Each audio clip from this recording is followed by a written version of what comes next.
Project Blue Beam. Project Blue Beam. The infamous NASA Blue Beam project has 4 different steps in order to implement the New Age religion with the Antichrist at its head. We must remember that the New Age religion is the very foundation for the New World Government, without which religion the dictatorship of the New World Order is completely impossible. I'll repeat that, without a universal belief in the New Age religion, the success of the New World Order will be impossible. That is why the Blue Beam project is so important to them, but has been so well hidden until now. The first step concerns the breakdown of all archaeological knowledge. It deals with the setup with artificially created earthquakes at certain precise locations on the planet where, supposedly, new discoveries will finally explain to all people the error of all fundamental religious doctrines. The falsification of this information will be used to make all nations believe that their religious doctrines have been misunderstood for centuries and misinterpreted. Psychological preparations for that first step have already been implemented with the film, 2001, A Space Odyssey, the Star Trek series, and Star Wars, all of which deal with invasions from space and the coming together of all nations to repel the invaders. The last films, Jurassic Park, deals with the theories of evolution, and claim God's words are lies. What is important to understand in the first step is that those earthquakes will hit at different parts of the world where scientific and archaeological teachings have indicated that arcane mysteries have been buried. By those types of earthquakes, it will be possible for scientists to rediscover those arcane mysteries which will be used to discredit all fundamental religious doctrines. This is the first preparation for the plan for humanity because what they want to do is destroy the beliefs of all Christians and Muslims on the planet. To do that, they need some false proof from the far past that will prove to all nations that their religions have all been misinterpreted and misunderstood. The second step involves a gigantic space show with 3-dimensional optical holograms and sounds, laser projection of multiple holographic images to different parts of the world, each receiving a different image according to predominating regional national religious faith. This new God's voice will be speaking in all languages. In order to understand that, we must study various secret services research done in the last 25 years. The Soviets have perfected an advanced computer, even exported them, and fed them with the minute physio-psychological particulars based on their studies of the anatomy and electromechanical composition of the human body, and the studies of the electrical, chemical, and biological properties of the human brain. These computers were fed, as well, with the languages of all human cultures and their meanings. The dialects of all cultures have been fed into the computers from satellite transmissions. The Soviets began to feed the computers with objective programs like the ones of the new Messiah. It also seems that the Soviets, the New World Order people, have resorted to suicidal methods with the human society by allocating electronic wavelengths for every person and every society and culture to induce suicidal thoughts if the person doesn't comply with the dictates of the New World Order. There are 2 different aspects of step 2. The first is the space show. Where does the space show come from? The space show, the holographic images will be used in a simulation of the ending, during which all nations will be shown scenes which will be the fulfillment of that which they desire to verify the prophecies and adversary events. These will be projected from satellites onto the sodium layer about 60 miles above the Earth. We see tests every once in a while, but they are called UFOs and flying saucers. The result of these deliberately staged events will be to show the world the new Christ, the new Messiah, Maitreya, for the immediate implementation of the New World religion. Enough truth will be foisted upon an unsuspecting world to hook them into the lie. Even the most learned will be deceived. The project has perfected the ability for some device to lift up an enormous number of people, as in a rapture, and whisk the entire group into a never-never land. We see tests of this device in the abduction of humans by those mysterious little alien greys, who snatch people out of their beds and through windows into waiting motherships. The calculated resistance to the universal religion and the new Messiah and the ensuing holy wars will result in the loss of human life, on a scale never imagined before in all of human history. The Blue Beam project will pretend to be the universal fulfillment of the prophecies of old, as major an event as that which occurred 2,000 years ago. In principle, it will make use of the skies as a movie screen, on the sodium layer at about 60 miles, as space-based laser generating satellites project simultaneous images to the 4 corners of the planet in every language and dialect according to the region. It deals with the religious aspect of the New World Order and is deception and seduction on a massive scale. Computers will coordinate the satellites and software already in place will run the sky show. Holographic images are based on nearly identical signals combining to produce an image or hologram with deep perspective which is equally applicable to acoustic, ELF, VLF, and LF waves and optical phenomena. Specifically, the show will consist of multiple holographic images to different parts of the world, each receiving a different image according to the specific national, regional religion. Not a single area will be excluded. With computer animation and sounds appearing to emanate from the very depths of space, astonished ardent followers of the various creeds will witness their own returned messes in convincing lifelike reality. Then the projections of Jesus, Mohammed, Buddha, Krishna, etc., will merge into one after correct explanations of the mysteries and revelations will have been disclosed. This one God will, in fact, be the Antichrist, who will explain that the various scriptures have been misunderstood and misinterpreted, and that the religions of old are responsible for turning brother against brother, and nation against nation, therefore old religions must be abolished to make way for the New Age New World religion, representing the one God Antichrist they see before them.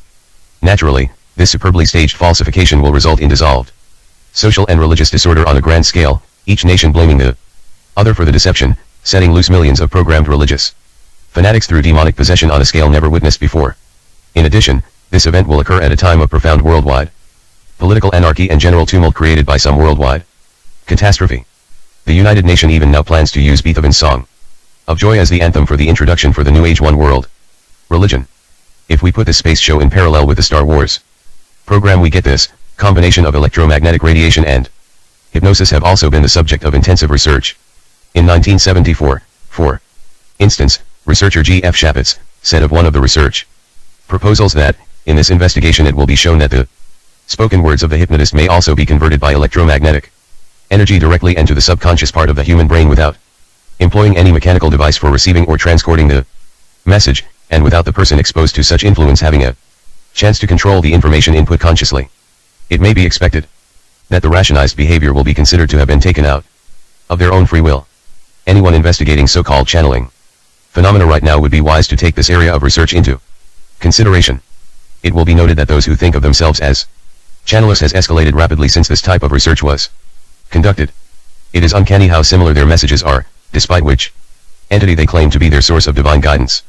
It would suggest any individual considering the credibility of channeled information should be discerning and critically evaluate where the message they are receiving originates, and if the messages are specifically beneficially to the New World Order. The Sydney Morning newspaper published an item on March 21, 1983 which announced that the Soviets were invading the human mind, the article having been submitted to the foreign editor by Dr. Nathan Abnuenji, assistant professor in the Faculty of Agriculture in Asia. It is worth quoting the article at length even though his grammar is a little old. This article relates to the Soviets who created the supercomputer we were discussing earlier and which is really important because these types of computers can be run through satellites and through space. The computers were fed with all the different languages and their meanings, the dialect of all peoples were fed to the computers with objective programs. But we are no longer talking about the Soviets, we are talking about the United Nations, the minions of the New World Order, who are feeding the computers with the necessary information. The editor of the column in which the article appeared even states that the piece made points too important to ignore. I think it is possible that the persons who have created this megamind control program could sell the software to an organization and not be aware that the client might use the program and data to enslave all of humankind. Just imagine how far they have advanced since that article was published. The advancement of techniques propel us toward the third step in the Blue Beam project that goes along with the telepathic and electronically augmented two-way communication where ELF, VLF, and LF waves will reach each person from within his or her own mind, convincing each of them that their own God is speaking to them from the very depths of their own soul. Such rays from satellites are fed from the memories of computers that have stored massive data about every human on Earth, and their languages. The rays will then interlace with their natural thinking to form what we call diffuse artificial thought.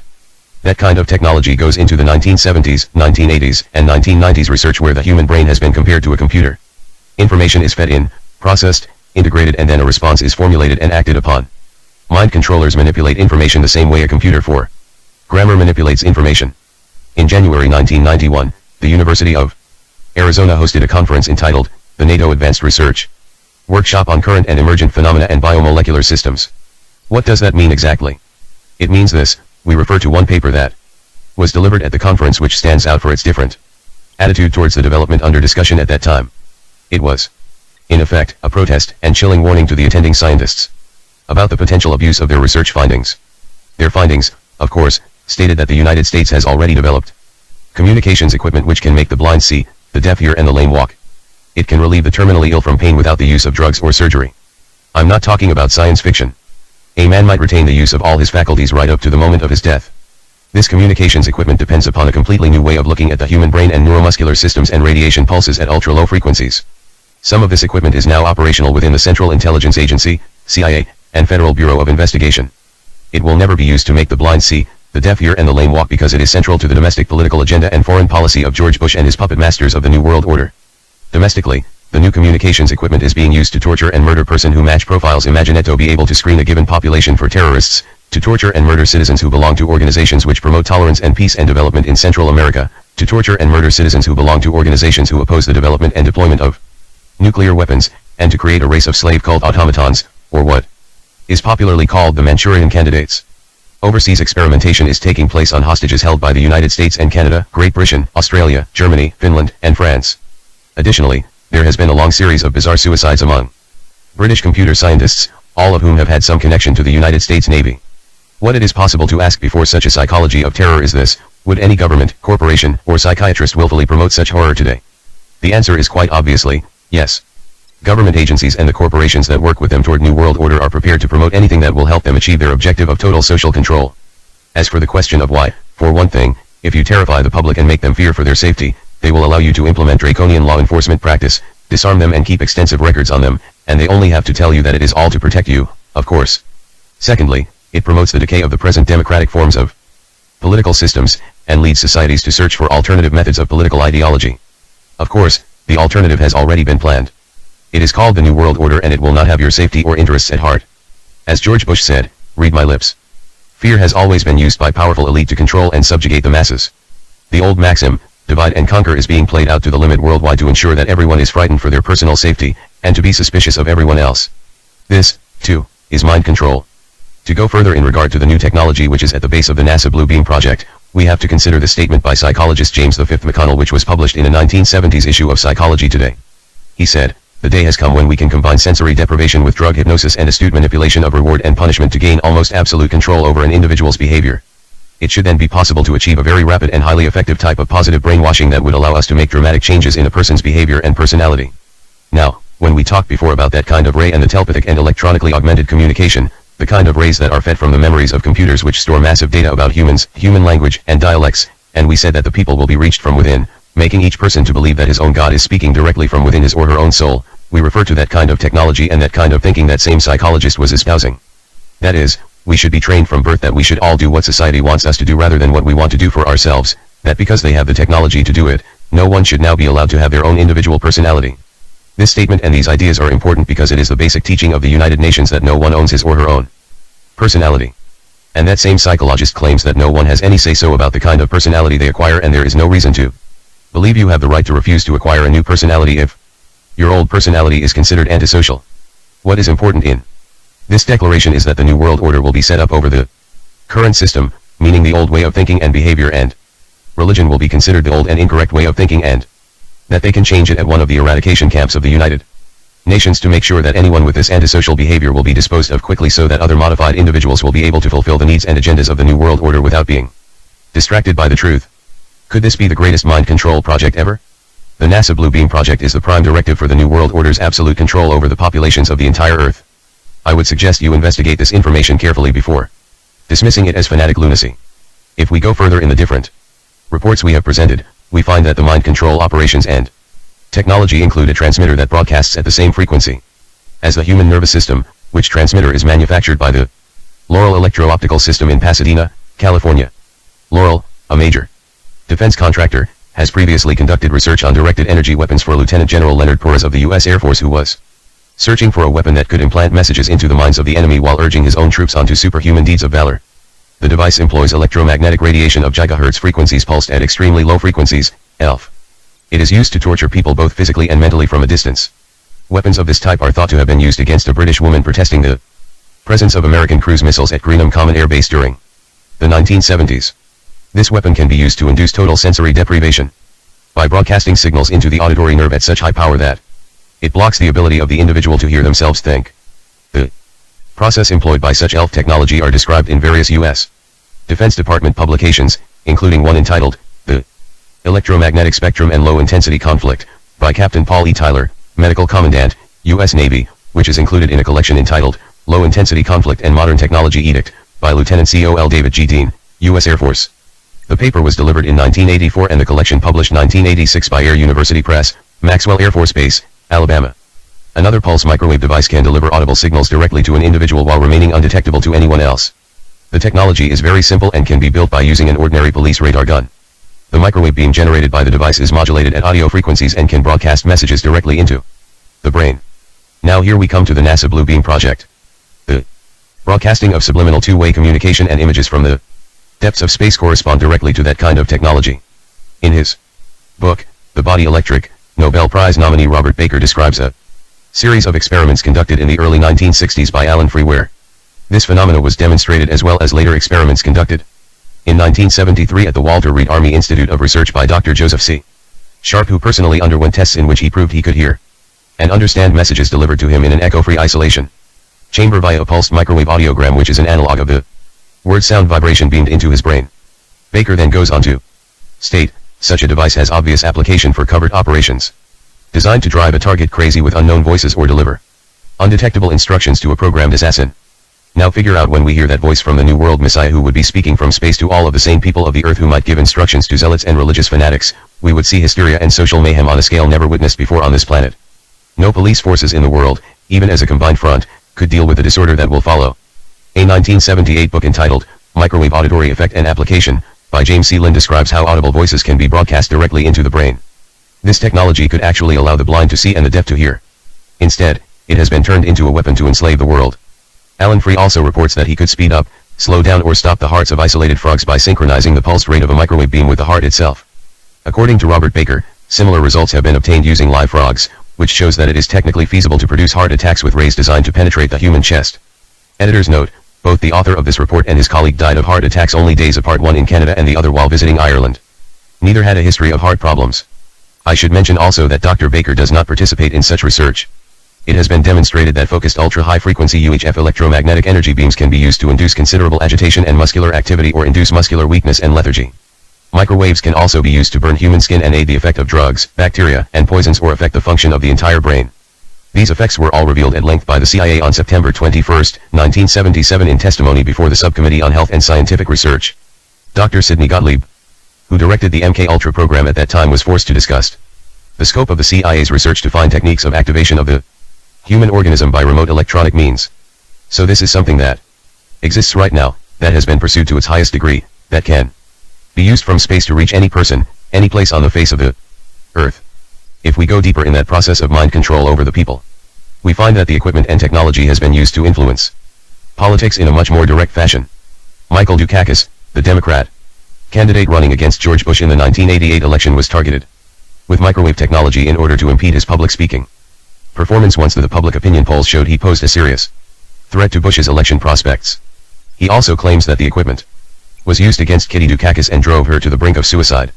In the Disneyland world of U.S. politics, a presidential candidate with problems such as these would obviously lose their race to the White House.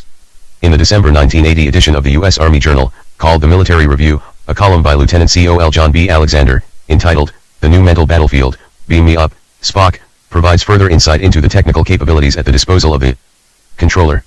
He writes, several examples will demonstrate areas in which progress have been made.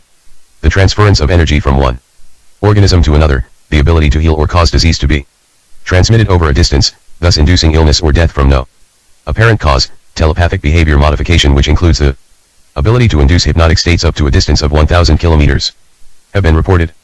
The use of telepathic hypnosis also holds great potential. This capability could allow agents to be deeply planted with no conscious knowledge of their programming. In movie terms, the Manchurian Candidate lives, and does not even require a telephone call. Other mind-to-mind induction techniques are being considered. If perfected, this capability could allow the direct transference of thought via telepathy from one mind or group of minds to a select target audience. The unique factor is that the recipient will not be aware that thought has been implanted from an external source. He or she will believe the thoughts are original. This is exactly what we were talking about. The third step in the NASA Blue Beam project is called the telepathic electronic two-way communication.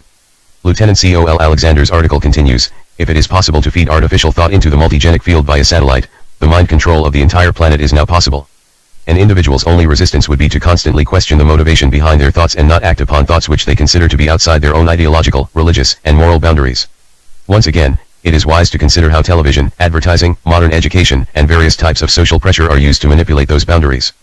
It has been reported by Lieutenant Col. Alexander, who said, in the summary of his military review article, the information on those kinds of technologies presented here would be considered by some to be ridiculous since it does not conform to their view of reality. But some people still believe the world is flat. Now, this means a lot, because if people do not believe this kind of technology is possible, or that it is science fiction, those people put themselves in great jeopardy, because on the night when those 1,000 stars will shine from space, during the night when the new Messiah will be presented to the world, they will not be prepared and will have no time to prepare to save themselves against that kind of technology. They don't believe and they won't take time to prepare.